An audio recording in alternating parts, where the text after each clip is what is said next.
Hello and welcome to Let Them Cook. I'm Christina, Senior Director of Learning and Organizational Development. And I'm Jenna, Learning and Development Partner. All right, Christina, what are we cooking today? Today we're cooking up an AI strategy.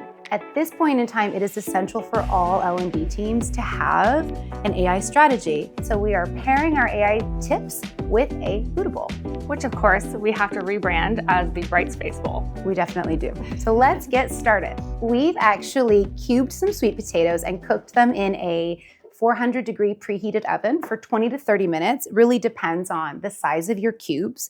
Now, I myself don't love cubing sweet potatoes because they are a hard veggie to cut. So I tend to either cut them into medallions, which I find easier, or sometimes I put them in the oven whole and I cut them after, or you can even soften them with boiling water or in the microwave. So whatever your preference is, as long as you make sure that you drizzle them with some olive oil, salt and pepper, and if you want a little kick, your spices of choice, like maybe chili powder to taste. Now, to get you started on your AI strategy, we are going to give you some suggested areas that could be a great starting point, or they might be a great addition to your current approach. So as you take a little taste test there, what's up first, Christina?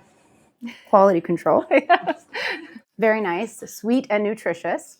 When it comes to AI, what's up first has to be content development. And the reason for this is we spend hours in content design as learning practitioners, and we often do this with lean teams and tight time frames. It can feel like a learning curve or maybe even a little bit daunting to leverage AI to help support us with our content design.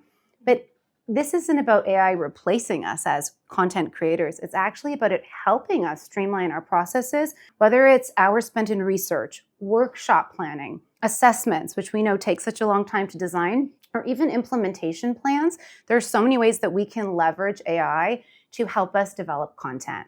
Now, Jenna, I know you do this often, so I'd love to hear some of your tips for leveraging AI when you're developing content. Certainly. My top tip is definitely to communicate effectively with your AI. So being really directive and specific with your prompts.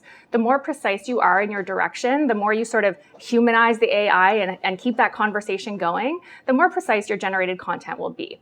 So for example, you could actually have it refine the output that it originally gives you by giving it additional prompts or context. So things like the tone, the length, who your end learner is. You can just really keep that conversation going until the output that you get aligns with your original vision. I think kind of like relationships, you ask a question, I keep asking it over and over, refining it until you are heard, Yes. essentially. Yes. So it's about communication, it's about dialogue, and I think it's also about being considerate. So I like to say please and thank you. It just makes me feel better at the end of the day. I am thankful for the help. And I also love to offer feedback when I'm communicating with AI because I recognize it's still learning, and the feedback that I offer it is not only an investment in the now, but in the future because I'm helping teach it how to work better for me. So those are some of my tips. I like saying thank you. What about you? I like saying thank you as well. And one thing that I will add as well is you had mentioned about the feedback. I've actually learned that over time, the AI can learn about me as well. So the more feedback I give it, the more directive it can be over time. And it can actually refine its outputs for me over time and be more custom to what I'm looking for. So Yeah. Actually, if we put in our Buddha bowl recipe, it might give us back some additional recipes that we could explore with and experiment. Who knows? So today we are using some purple cabbage, some carrots that we have ribboned, and some radishes. And we are going to add a little bit of lemon juice on top. Now, you could certainly add all three of these to a bowl and just mix them around with your lemon juice, but we're actually going to add them right to our bowl and just squeeze some lemon juice on top. Thank you. I'll start with some carrots myself. I don't know about you, but I love carrots with lemon and salt. Beautiful tang, and I do find they taste better ribboned. It's a theory that I have. I think they're better ribboned than any other way. So I do want to show you how easy it is to ribbon your carrots at home. All you have to do is take your veggie peeler. The bigger the carrot, of course, the better. This doesn't work as well with a baby carrot, but you get these gorgeous curls. You can even kind of roll them for your bowl. I love orange carrots, but purple and white ones also look very beautiful. And if you mix the colors up, it also really adds some nice pop to your Buddha bowl. Thank Some you. cabbage. Excellent. And then we'll just squeeze a lemon wedge on top. And adding more lemon will definitely soften these a little. So if you do find something like cabbage is maybe a little too crunchy for you, but you want the nutrition, just go ahead and add a little bit more lemon. Now, getting back to our AI discussion, We want to talk to you about the role of predictive analytics and automation and how you can leverage those to go further faster with your L&D strategy. If you are not leveraging technologies that are leading the way in predictive analytics, you're definitely missing out. These technologies can do so much to help you as a people leader or a learning leader analyze job roles, skills gaps, career progression patterns, and industry trends.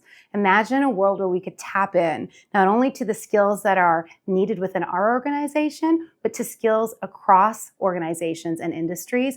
Predictive analytics helps you analyze your organization's needs, but it also helps your employees analyze their own skills gaps. We at D2L use a technology that allows our learners to have a personalized skill assessment, to map their current skills to their career aspirations so that they can have a personalized, targeted, and highly impactful development plan. Now, Jenna, I'd love to know your thoughts on leveraging AI, especially for automation, which I know you're passionate about. I am, yes. So for task automation, AI is fantastic for this. So it can really streamline tasks that are incredibly time-consuming for people teams. So for example, using AI to help answer employee questions or locate policies or resources, like maybe finding your company's vacation policy or how to submit your expenses. This also really empowers your people, creating a better employee experience, and it also frees up valuable time for not only leaders, but also the people teams to focus on their more strategic work. I had a friend, still have a colleague who was a leader doing this for his organization, who really was able to bring in bots to answer those routine questions, but followed the data of how much time and energy was saved, how much more productive the work was, and then followed that story with how much that time savings was able to help him build new programs. So when you think about it, it's not about replacing what you do. It's about freeing up your time to do your best work. I think that's really what task automation is all about. Absolutely. Also a better employee experience because they're not waiting or feeling less empowered. They're actually more enabled to find the answers to the questions that they have right away. Yeah, and self-serve that information. Absolutely. Next up, it's time to prepare our kale.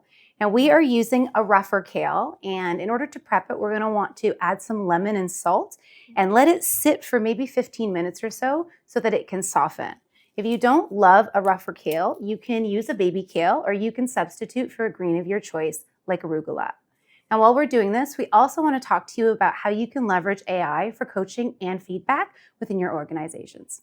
AI is great for feedback because it can offer instant corrections and explanations, and chatbots can actually answer questions and guide learners through some more complex topics. As a practical example, when training our sales teams on pitching their product using video assignments, Brightspace's AI can actually provide feedback on things like speech clarity, filler words, or even keywords that are set out by the instructor in advance. This is a really great example of a human-first but AI-enabled learning. Because remember, even when you're using AI, you are still in the driver's seat. I think when we hear chatbots, we often feel like it's not a human approach, but it is important to shift our mindsets because at the end of the day, most organizations can't offer personalized coaching at scale. And if you can imagine a workplace where all employees have access to coaching and to these supports, I'm sure you can imagine how much more taken care of your people will be. So I really do encourage you to get curious and to open your mind up to leveraging chatbots to take care of your people. Back to massaging. Very soft. So once our kale is wilted, we are ready to assemble our bowls. We have a few other great ingredients here. We've got some brown rice, some chickpeas, a little bit of arugula if you want to add an additional green. You can freestyle, however, if you want to use cauliflower rice, if you want to use quinoa or farro, if you wanted to add avocado or a different type of protein. I know you love to use up what you have in the fridge. I do. And actually, a lot of the times what I will do is on a Sunday, I might roast up some veggies, cook some proteins, and get some grains ready in containers in the fridge so that on a busy weekday when I need a quick lunch, I can just toss all of these things into a bowl and I'm good to go. Now, while Christina is building her beautiful bowl, I'm going to let you know that we will be just seasoning it with some salt and pepper and then adding some of our tahini dressing. Now, I know that you have a fun tip on how you make your own tahini dressing, a little shortcut. Yes, if you don't want to make a dressing from scratch, you can actually just pick up some hummus and thin it out with a little bit of lemon, olive oil, a ton of salt and pepper, and it is a great quick hack for a creamy and delicious dressing for a bowl of this type. Now, to close it out, when it comes to AI, it's important to approach its use with the same curiosity and growth mindset as you do with any new learning endeavor. As you explore AI, just ask yourself things like, how can it make your life easier? How can it make your work easier? How can it inspire you? And how can it help you focus on the things that truly matter? Our last tip is to choose wisely. As I always say, it's not about the tech, but it is about the tech. And what I mean by that is if your technology isn't AI enabled, you're really going to be missing out on incredible opportunities to nurture your L&D strategy and take care of your people. If it's new to you, you can lean into your network for insights and inspiration, ask lots of questions, learn how your peers are using it. At the end of the day, AI is the ultimate collaboration tool that can help you streamline processes, spark new ideas, and most importantly, free up valuable time so that you can get in the kitchen and get cooking. That's right. Now remember, AI is here to enhance your skills and creativity. It is not here to replace them. So embrace it with an open mind, and you might be amazed at where it can take you. Well, now that we've built our bowls, I guess that's a wrap. Nope, it's a bowl. When it comes to how organizations and L&D practitioners are leveraging AI, it is best to take it one bite at a time. For more information and the complete recipe for these bowls, visit us at d2l.com/letthemcook. Well, this looks delicious. I'm excited to dig in. Absolutely. Let's give it a try. Cheers. Cheers. There's so many things to choose from. Get a little bit of everything. A little bit of everything, definitely. This is a good one. That is delicious. So good.